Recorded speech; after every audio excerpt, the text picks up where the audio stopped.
Hi, boys and girls. This is Mrs. Bender. I miss seeing your faces in the hallways and classrooms at Sanders and hope to see you back there soon. I hope everybody's doing well. But tonight I am here to share a story with you. And this story is special because it's a story about following your dreams. And when I'm reading it, I want you to think about what your dreams are. Where do you see yourself in the future? Where do you see yourself living? What do you see yourself doing? What kind of job are you going to have? Well, today we're going to hear a story about Little Joe Chickapig.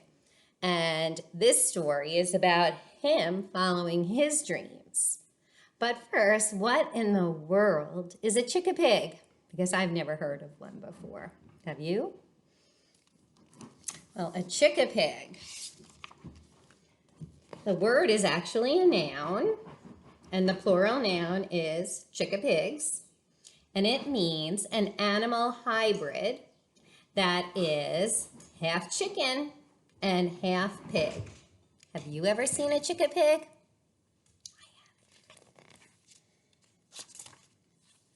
Well, there he is. And there's the farm he lives on. But those things don't look too much like things you see on a farm, are they? Let's read and find out what this is about. Little Joe Chickapig lived on a farm full of chickapigs and chickapig charm. For Little Joe Chickapig, still just a boy, the farm full of chickapigs brought him no joy. He dreamed of new places beyond the fields, sailing vast oceans with swords and with shields. He hoped he'd find courage to follow his heart, but how could he do it? How could he start?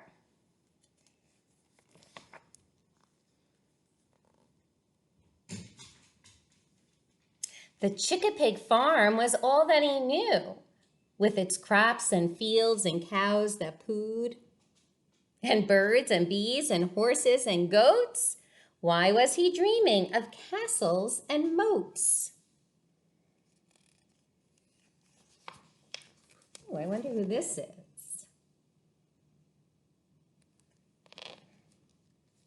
Joe had an old grandpa, brave and bold, a chickapig hero who broke the mold. Joe had an old grandpa, a sailor of seas, a chickapig hero who lived so free. Do you think Joe wants to be like his grandpa? But how? How did he go? How did he do it? How did he know to follow his heart against the tide? How did he do it? The young chickapig cried. He asked his mom, and his mom said, "I'll tell you a tale," his mother said. "I'll tell you a tale before I put you to bed. Grandpa back then, he was scared too. Grandpa back then did not know what to do."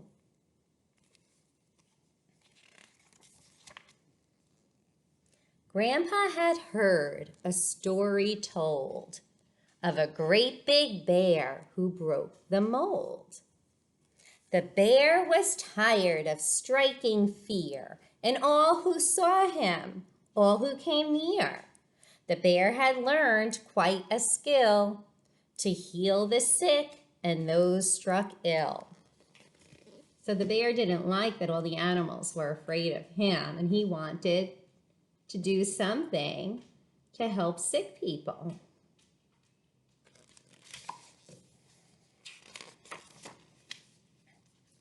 And there he is. A doctor he became, my son, to heal the wounds of everyone. And those who used to run away now stood before him every day. The bear saw patients one by one. Never again would anyone run. The bear became a friend, you see, to every creature beneath the trees. But how did he go? How did he do it? How did he know to follow his heart against the tide? How did he do it? The young Chickapig cried.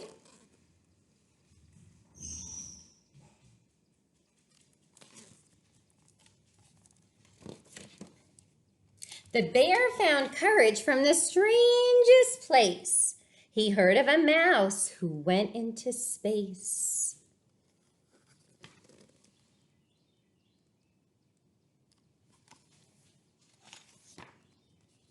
The mouse, she traveled to the moon and Mars. The mouse, she traveled amongst the stars. Her ship, it soared from Earth to space. But in that world, she found her place. But how did she go? How did she do it? How did she know to follow her heart against the tide? How did she do it? The young Chickapig cried.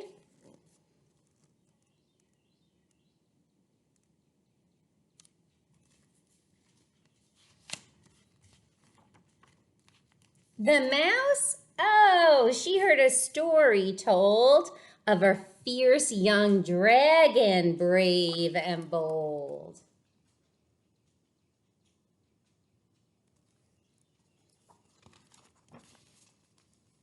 The dragon was known across the land. She gave up her kingdom to join a band. She sang her song, she strummed her guitar. Her music was heard both near and far. But how did she go? How did she do it? How did she know to follow her heart against the tide? How did she do it? The young Chickapig cried. The dragon left the kingdom and joined a band.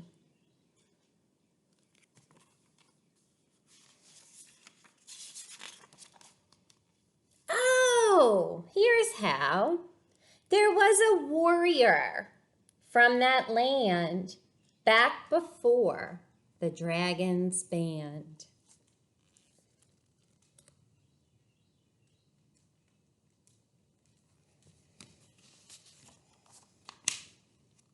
He was a Chickapig, just like you, filled with wonder and feeling blue.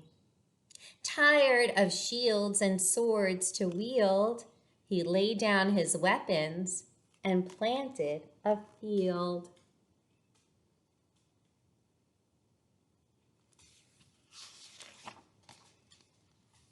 The Chickapig farm became all that he knew, with its crops and fields and cows that pooed, and birds and bees and horses and goats, and never a thought of those castles or moats.